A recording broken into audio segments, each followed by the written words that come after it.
Hello दोस्तों, खेल और खिलाड़ी सीजन 3 में आपका स्वागत है। जैसा हमने आपसे वादा किया था, हर एपिसोड में हम आपको एक नई शख्सियत, एक नए स्पोर्ट्स पर्सन से मिलवाते रहेंगे। इस एपिसोड के अंदर हम शुरू करने जा रहे हैं डिस्कशन रेसलिंग के ऊपर। रेसलिंग के ऊपर मैं आपको थोड़ी सी बैकग्राउंड बताऊं। रेसलिंग इंडिया का अति लोकप्रिय खेल है। इसको पहलवानी, कुश्ती, दंगल अलग अलग नामों से जाना जाता है। रेसलिंग की हिस्ट्री बहुत पुरानी है। इंडिया में 5th सेंचुरी BC से इसकी शुरुआत हुई थी और प्रोफेशनल रेसलिंग वर्ल्ड में 1830s में शुरू हुई थी। उसके बाद ये खेल ओलंपिक्स में आया 1904 सेंट लुइस और अलग अलग फॉर्म्स में प्रैक्टिस किया जाता है। आज हमारे साथ एक champion wrestler mister Lukman Chaudhary मौजूद हैं। इनके बारे में मैं आपको थोड़ा सा बताना चाहूँगा। ये जामिया इस्लामिया कॉलेज में पढ़ते हैं, वहाँ से इन्होंने BPED भी करा है और ये हाल ही के नेशनल गेम्स के अंदर इन्होंने गोल्ड जीता है। इन्होंने ऑल इंडिया इंटर यूनिवर्सिटी के अंदर ब्रॉन्ज मेडल जीता है और एशियन गेम्स के अंदर इनकी 5th रैंक है। ये खेलो इंडिया के अंदर भी सिलेक्ट हुए हैं और ये अपने कॉलेज में और अपने रेसलिंग के सर्कल में अति लोकप्रिय खिलाड़ी हैं। जिजित्सु फॉर्म ये प्रैक्टिस करते हैं और आज हमारे साथ ये मौजूद हैं इस खेल के बारे में काफी डीप चीजें बताने के लिए। तो स्वागत है आपका शो में। शुक्रिया सर। लुकमान, सबसे पहले हम शुरुआत इस सवाल से करेंगे। आप 24 वर्षीय चैंपियन स्पोर्ट्स खिलाड़ी हैं और मैं ये जानना चाहता हूँ कि रेसलर का जो जीवन है वैसे भी काफी कठिन रहता है। आप मुझे ये बताइए कि आपकी रेसलिंग की शुरुआत कौन सी उम्र से हुई और आपकी इंस्पिरेशन क्या थी? सर, देखा जाए तो मेरी जो कुश्ती की शुरुआत हुई, मैं स्कूल लेवल से ही मेरी शुरुआत हुई। वहाँ पर मैं जब हाई स्कूल में था तो स्कूली वगैरह में जो गेम होते रहते थे उसमें कुश्ती था एक। तो मैं उसमें गेम में नहीं था। पहले दोस्त कह रहे हो आप भी कुश्ती कोई भी गेम में भाग लिया। पहले अपना रनिंग में भाग लिया करता था मैं, तो दौड़ा करता था उनमें अपने दोस्तों के साथ। तो इतना अच्छा रिजल्ट तो नहीं आता था, मगर फिर भी एक स्पोर्ट के नाते यहाँ भी उसमें खुशी होती थी। यहाँ भी हम भी एक एथलीट के रूप में स्कूल में। तो फिर मेरे जो एक गुरुजी हैं श्री अनिल श्री सर, भैया जी मैं कहता हूँ, मेरे गुरु हैं। उन्होंने मुझे राय दी कि लुकमान, आप एक जो फील्ड है कुश्ती का, इसमें आप जाओ और इसमें आप पार्टिसिपेट करो और आपकी बॉडी लैंग्वेज और आपकी जो बॉडी का जो स्टेचू है आप इसी गेम के लिए बनाया शायद। तो मुझे मेरे भैया अनिल सरोही भैया ने मुझे गाइड करा और मैं उनसे जब पढ़ता, ट्यूशन भी पढ़ने जाया करता, तो उन्होंने कुश्ती के लिए प्रेरणा दी मुझे। और जब मैं डिस्ट्रिक्ट लेवल का जो टूर्नामेंट हुआ स्कूल लेवल पर, वहां पर मैं गया तो वहां पर मैंने अपने 2-3 कुश्ती बाउट जीती और मेरा gold medal district level school से। वहां पर फिर उसके बाद मैं स्टेट गया। स्टेट पे वहां पर मुझे देखा तो वहां पर बहुत अच्छा लगा स्टेट में खेल के, और काफी वहां पर वे गेम इतना बड़ा मैंने अपनी जिंदगी में पहली बार वो कंप्लीट किया स्टेट। तो वहां से मुझे बहुत ही कुछ सीखने को मिला और एक जज्बा आया, मुझे जुनून चढ़ा कि हाँ भी इस गेम में बहुत कुछ है और मैं कर सकता हूँ। तो लुकमान, आपने बड़ी अच्छी इंटरेस्टिंग शुरुआत बताई अपने रेसलिंग कैरियर की। अब आप मुझे ये बताइए कि किसी भी खेल में आगे बढ़ने के लिए हमें एक फॉर्मल ट्रेनिंग जो है, कोचिंग, उसकी जरूरत पड़ती है। तो आप ऐसे किस एकेडमी में या किन कोचेस के पास आप गए जहां आपने ट्रेनिंग शुरू करी, उसके बारे में बताइए। सर देखिए, अगर मेरी एक देहात गांव लेवल पर शुरुआत हुई तो मेरे एक गांव से तकरीबन 10 किलोमीटर एक अखाड़ा टाइप का, जो मट्टी टाइप का होता है, वहां पर मैं अपने ट्यूशन पढ़ के जाया करता था। वहां पर मैंने वो शुरुआत करी और उसके बाद जब इंटर हो गया मेरा गांव से, तो वहां पर मैं इंटर के बाद दिल्ली में आया। दिल्ली में के आने के बाद मेरा जामिया मिलिया इस्लामिया स्पोर्ट कोटे के थ्रू ही मेरा एडमिशन हुआ। फिर मैंने अपने जसराम अखाड़ा, एक गुरु जसराम अखाड़ा, वहां पर मैंने मैट पे प्रैक्टिस करी सबसे पहले। तो वहां पर एक कोच है हमारे, उमरात सिंह धड़कर, वहां उनकी देख रेख में मेरी पहलवानी हुई और हमारे गुरु जी जसराम, और वो भी काफी सपोर्ट करी मुझे उन्होंने और आगे तक एक लेवल दिखाया भी। ये लेवल ये ऐसे स्टेप बाय स्टेप चल रहा होता। तो मैं समझता हूँ कि हमारे जो जिंदगी में हर एक स्पोर्ट्स जो प्लेयर होता उसकी जिंदगी में उसके कोच का बहुत बड़ा रोल, ताकि वो क्लियर करवाता रहता है ये स्टेप बाय स्टेप वो हमारे कोच ही करवा सकता, अदरवाइज कोई। जी, तो देखिए लुकमान ने बहुत अच्छी बात बताई। ये अपनी जो जर्नी है उसका श्रेय अपने कोच को, जसराम जी जो हैं, जी सबसे पहले मैं उनको देना चाहते हैं। तो लुकमान, इसके अलावा मैं आपसे एक और सवाल इसके अंदर पूछूंगा।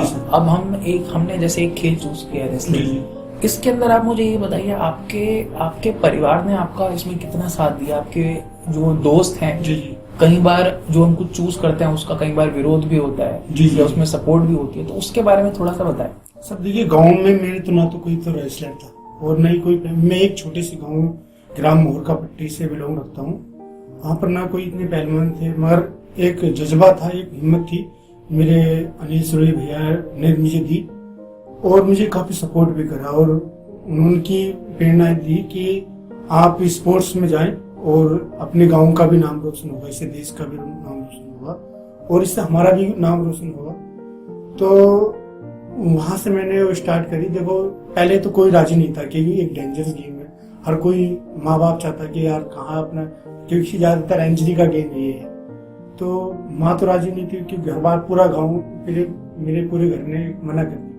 मुझे मेरे पिताजी थे और रेलवे कर्मचारी थे, वहां पर उनके डिपार्टमेंट भी एक दो रेसलर थे जो स्पोर्ट कोटे से भर्ती हुए थे रेलवे में। तो उनसे बात हुई तो उनकी पिताजी ने जब उनकी बात सुनी, हाँ भी आप डालो इसमें, तो पिताजी ने मेरे लिए बहुत सपोर्ट करी। तकरीबन जब उनकी तनख्वाह मिलती थी महीने में, मुझे बादाम वगैरह और फ्रूट्स, ड्राई फ्रूट्स वगैरह सारे मुझे प्रोवाइड किया करते थे। तो इसमें मैं मानता हूँ सबसे बड़ा जो हाथ है मेरे पिताजी का, तो बाकी और किसी का इतना हाथ नहीं है। मगर अब जैसे जैसे बढ़ा हूं तो मेरे लिए शायद हर एक गांव का बच्चा, हर एक बुजुर्ग मेरे लिए दुआ करता है और मुझे काफी प्यार करते हैं मेरे गांव। जी जी जी। तो देखिए लुकमान ने अपनी जो करियर है उसका श्रेय अपने माता पिता को दिया है, और क्योंकि रेसलिंग एक देश के कल्चर से जुड़ा हुआ स्पोर्ट है, वही लुकमान की बातों में झलकता भी है।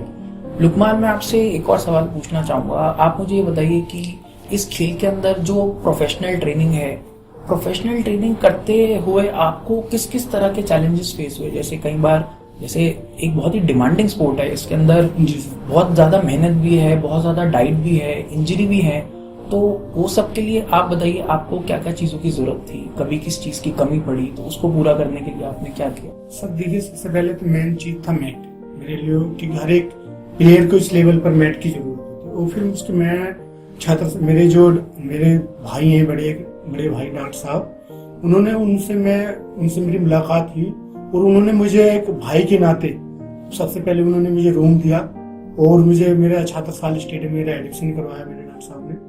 और मतलब एक घर से भी उन्होंने बहुत सपोर्ट करी मेरी डॉक्टर साहब ने। तो वहाँ पर स्टेडियम में आया तो वहाँ एक अच्छे कोच मिले मुझे, अच्छे गुरुजन मिले, ताकि मुझे बहुत ही मेरे लिए उससे बड़ा खुश नसीब इंसान हूँ मैं अपने लिए। मुझे हर चीज मिली मुझे स्टेडियम में आके। और मेरे जो कोच है ललित कुमार और अशोक कुमार शर्मा, एक बेटे की तरह मुझे मानते हैं और अच्छी तैयारी करवाते हैं मेरी, हर प्रॉपर डाइट के बारे में बताते हैं, इंजरी के बारे में बताते हैं। कभी कभी हाँ मेरे इंजरी हुई थी 2018 में, जो मेरे बैक में इंजरी हुई थी, मैंने 1 साल का रेस्ट किया था। वो चैलेंज आई, मगर अब लगता था कि साहब कुश्ती छोड़िए, अब कोई अब गेम नहीं हो सकता, क्योंकि बैक की एक ऐसी इंजरी है जो बहुत लंबा रेस्ट मांगती है और उसके लिए बहुत कठिन हो जाता है एक दोबारा कम बैक वापसी करने अपने गेम में। तो मगर वो लोगों की दुआएं साथ रही मेरे लिए और गुरुजन का प्यार रहा मेरे पास। तो ऊपर वाले ने चाहिए, मैंने 2019 में मैंने फिर 1 साल के बाद गैप देकर मैंने रिकवरी करी गेम की। तो हाँ चैलेंज ही आते हैं और इंजरी भी होती है, मगर कभी हमें हारना नहीं चाहिए। छोटी छोटी मुश्किलें आएंगी, वो शायद आदमी को बहुत स्ट्रॉन्ग करने के लिए आती है, मजबूत बनाने के लिए आती है।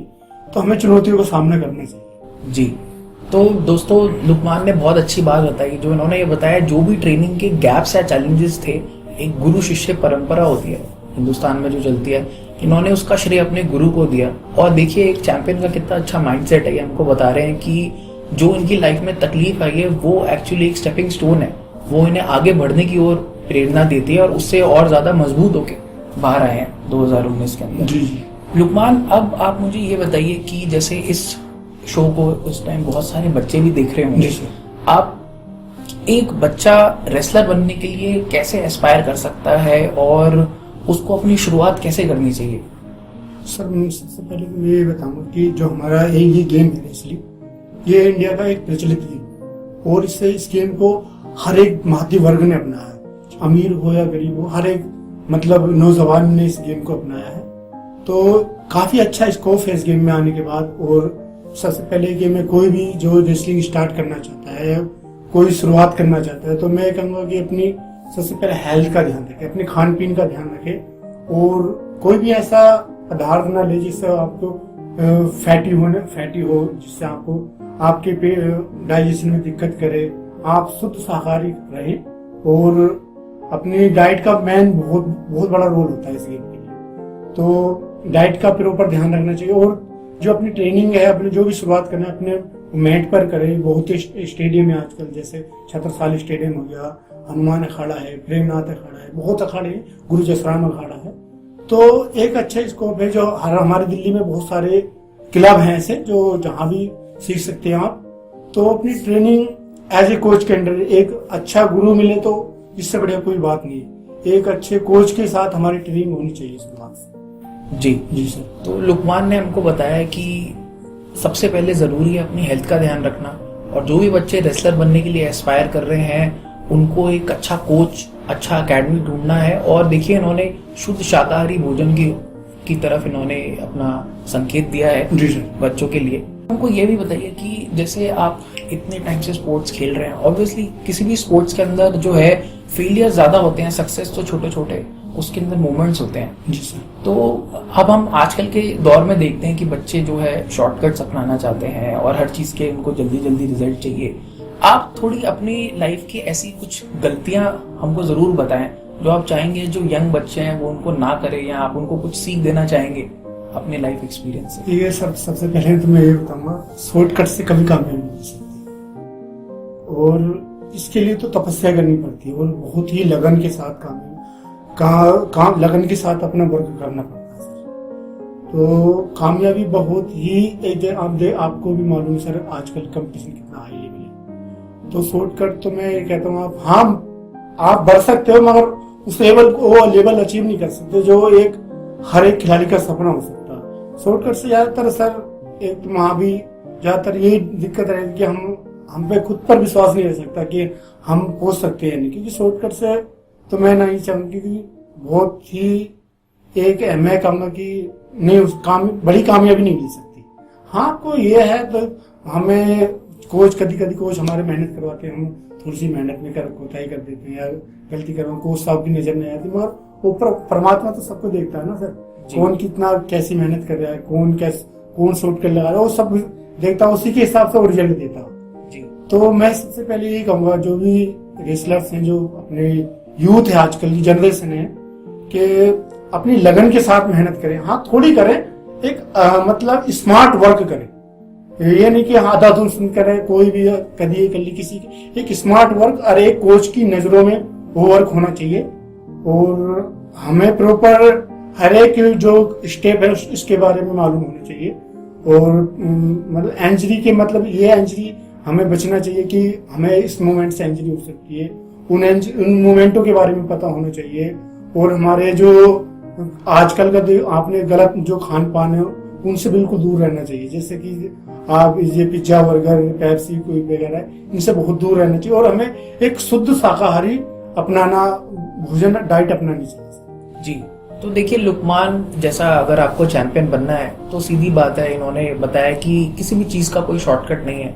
अगर आपको चैंपियन बनना है तो आपको एक लॉन्ग टर्म फिनोमेना जिसको बोलते हैं उसे ही अपनाना पड़ेगा। साथ में उन्होंने बोला कि गाइडेड ट्रेनिंग और कोच आपका साथ में कैसे आपको गाइड कर रहा है स्टेप बाय स्टेप, वो बहुत जरूरी है। लुकमान आप जो है खेलो इंडिया में भी आप नॉमिनेटेड हैं जी सर। और एक तरह से आप इंडिया के अब एक मैस्कॉट हैं जी सर। और जामिया का भी आपको सुल्तान बोला जाता है। जी सर। तो आपको मुझे ये जरूर बताएं कि आपने अलग अलग देशों के भी रेसलर्स देखे होंगे। जी सर। आपको जरूर पता होगा कि उनकी ट्रेनिंग फिलॉसफी क्या है, वो किस तरह ट्रेन करते हैं। आप हमें ये जरूर बताएं कि आपने अलग देश, कौन से ऐसे देश हैं जिनके रेसलर्स आपको लगता है बहुत अच्छा परफॉर्म करते हैं, और आपको क्या लगता है उनसे आपने क्या सीखा जो हम एक ग्रासरूट लेवल पे चेंजेस ला सकते हैं, इम्प्रूव कर सकते जहाँ तक मैंने देखा, आपने अभी मैं पहले ही बार मेरा जो इंडिया टूर लगा वो थाईलैंड का लगा, वहाँ पर जो ईरान के पहलवान थे वहाँ थोड़ा सा, हाँ, उन्हें देखकर सही लगा कि वो ज्यादातर अपना एक मतलब स्पीड वर्क पर ज्यादा मेहनत करते हैं। एक तो वो अपनी जो है स्पीड वर्कर पर, स्पीड जो वर्क होता है उस पर बहुत ध्यान रखते हैं। और हाँ, मगर ऐसा नहीं है कि इंडिया बहुत पीछे है, इंडिया उन्हें टक्कर देता है। वो अब देखते हैं कि इंडिया वाले हमारे पूल में ना आ जाए, और मैं पहले से बहुत आगे हमारा इंडिया है। आपने देखा भी कि हर ऐसी कोई सा चैंपियनशिप नहीं जिसमें हमारे इंडिया का मेडल नहीं आता। एशिया ले लो, कॉमनवेल्थ ले लो, और ओलंपिक ले लो, वर्ल्ड चैंपियनशिप ले लो, हर चैंपियनशिप में हमारी इंडिया का मेडल है। तो मैं चाहता हूँ कि हाँ, कुछ थोड़ी सी कमियां हैं और वो कमियां भी दूर हो जाएंगी। जैसे कि अभी थोड़ी सी हमारे देश के जो नौजवानों के जो प्लेयर्स हैं उनके लिए थोड़ी सी दिक्कत होगी कि एक हमें सही गाइडेंस, और सही गाइडेंस मिल जाए तो वो शायद मैं जो कहता हूँ जो स्पीड का वर्क है और तुम्हारे की प्रॉपर डाइट के बारे में पता है, मालूम होना चाहिए, और तुम्हारे की सही इक्विपमेंट जो हमें चाहिए, ये हमारी प्रैक्टिस के लिए जरूरी है, उनका होना बहुत जरूरी है सर। ताकि ऐसे नहीं कि कोई भी वर्क ऐसा नहीं कि करे जा रहे हैं, मान लो कोई हम जैसे डंड मार रहे हैं लगातार मारे जा रहे हैं, तो वो नहीं, अलग अलग दिन, अलग अलग डे बाई अलग डे, तो हर वर्कआउट अलग दिन होना चाहिए। ऐसे नहीं एक दिन कंटिन्यू करो, एक दिन मान लो स्पीड वर्क होना चाहिए, एक दिन स्ट्रेंथ ट्रेनिंग होनी चाहिए, एक दिन वेट ट्रेनिंग होनी चाहिए, एक दिन क्रॉस फिट होना चाहिए, एक दिन क्रॉस कंट्री। तो ऐसे ही हमारे शरीर में ऑटोमेटिक ही एक जेनेटिक दे देंगे जो हमें आगे एक अच्छा लेवल हमें प्रोवाइड कर रहा है। जी, तो लुकमान ने बहुत ये अच्छे से बताया है, बहुत सुंदरता से हमको समझाने की कोशिश करी है कि इंडिया रेसलिंग में काफी अच्छा कर रहा है और यहाँ पे टैलेंट भी बहुत है। जो थोड़ी बहुत कमियां हैं जिनमें सुधार हो सकता है कि हर बच्चे को अच्छी गाइडेंस मिले, उन्हें अच्छा इक्विपमेंट मिले और सही तरह से ट्रेनिंग करने की सूझबूझ अगर मिले तो इसके अंदर हम और बेहतर कर सकते हैं। जी सर। जी, तो शुक्रिया लुकमान, आपने आज हमारे साथ अपने व्यूज शेयर करे। और जाते जाते मैं बस आपसे ये पूछना चाहूंगा कि रेसलिंग एज अ गेम दिल से आपके लिए क्या है, और आप अपने आप को आज से 3 या 4 साल बाद कहाँ देखना चाहते हैं? सर, मेरा जो सपना है एक ओलंपिक का और अपना फ्लैग लहराना सर, ये सपना मेरा, और कोई इतना बड़ा सपना है सर, बस ओलंपिक में अपना झंडा फहराने का सपना सर, यही सपना देखा मैंने बचपन से, और मैं सर इसी के लिए जिद्दोजहद कर रहा हूँ, मेहनत कर रहा हूँ। और सर आपकी दुआएं और मेरे गांव की दुआ है, मेरे भाइयों की दुआ है, तो मेरा यही सपना है कि मैं अपनी इंडिया का तिरंगा ले आऊँ और मैं ओलंपिक में सर, ये मेरा सपना ड्रीम है। ये मैंने बचपन से जो सपना देखा सर, ये मैं शायद आपकी दुआएं नहीं और पूरे लोगों की दुआएं नहीं तो मैं जरूर पूरा करूंगा सर। जी लुकमान, हमारी दुआएं आपके साथ हैं, हम आपको ऑल द बेस्ट विश करते हैं। और मैं मानता हूं कि जो भी व्यूअर्स इसको देख रहे हैं बच्चे, उन्हें आपके व्यूज से बहुत फायदा होगा, वो प्रेरित होंगे रेसलिंग स्पोर्ट्स की तरफ, और एक जनरल हेल्थ का भी आपने बहुत अच्छा पर्सपेक्टिव किया।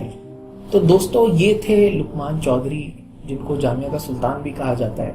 ये एक चैंपियन एथलीट हैं और मैं मानता हूँ इनके इंटरव्यू के थ्रू हम कई बच्चों के तरफ सही संदेश और सही बातें पहुंचा पाएंगे। इसी तरह जुड़े रहिए, मैं आपको नए शख्सियत और एथलीट से मिलवाता रहूंगा।